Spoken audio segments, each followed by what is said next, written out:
Every campus has its quirks, some hidden in the shadows, some bolted to the concrete.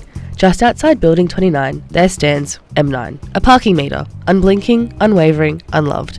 Students curse him, lecturers avoid him, and everyone wishes they'd parked in his brother's solo park instead. But while the world swipes left on M9, he's been quietly watching, listening, remembering.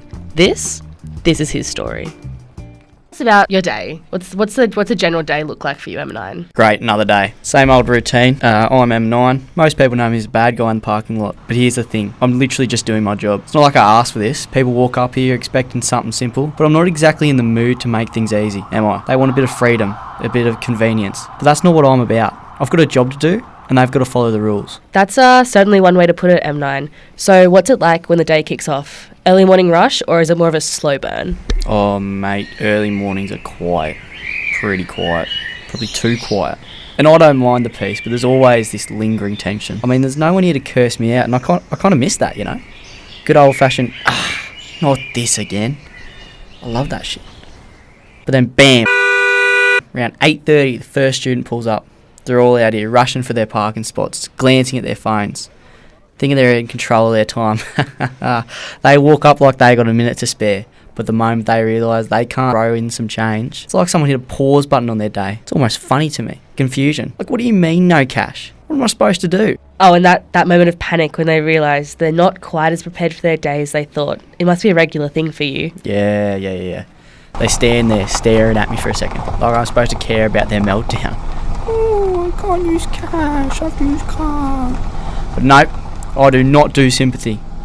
They've got their phones, their cards, all that bloody tech in their hands, and they forgot one little detail.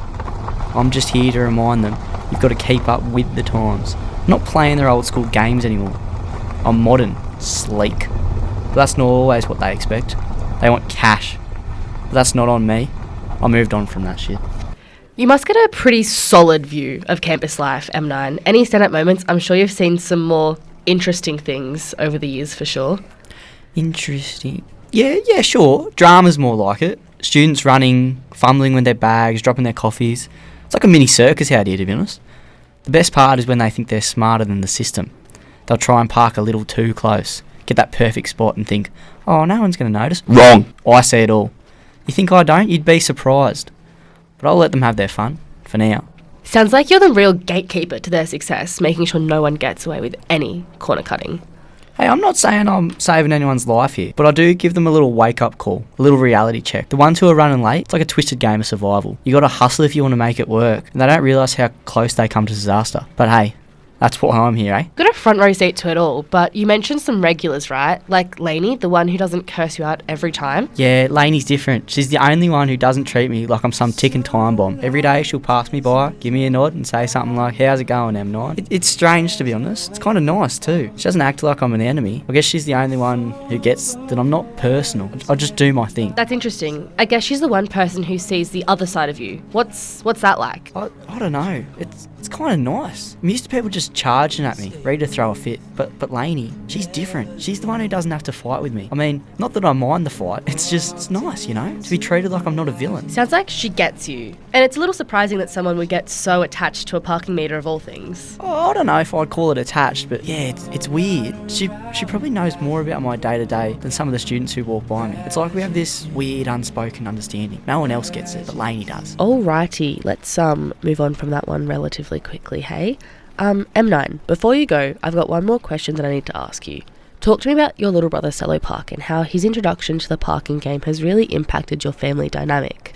Oh, we don't talk about him, mate. He's absolutely ruined me. Yeah, so I introduced my little brother, showing him the ropes, just trying to be a decent bloke.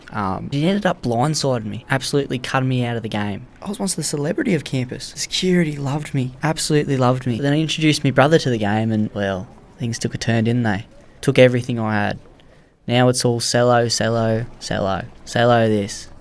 I know that you and your brother don't really see eye to eye on many things, but your hatred for the bus, that's something you guys can agree on, right? That's an absolute shared hatred, yes. Do you care to elaborate? Obviously, Cello's taken some of my game, or a lot of my game, and obviously that's upset me. When the bus try and take my business, it becomes a personal problem because they're attacking not just me, but also my family. I am not here for that. What I've always gone by if it ain't broke, don't fix it. Do you know what I mean? Don't try and reinvent the wheel. It's already worked perfectly. Me and my brother were doing a good job out here. Not even just a good job, a perfect job. As the last car pulls away and the campus settles into silence, M9 remains, still standing, still blinking, still waiting. He's not warm, he's not charming, but he's there, watching the world pass one tap at a time, because even the coldest of machines hold pieces of their lives that brush past them, and sometimes, if you listen closely, they might just speak back.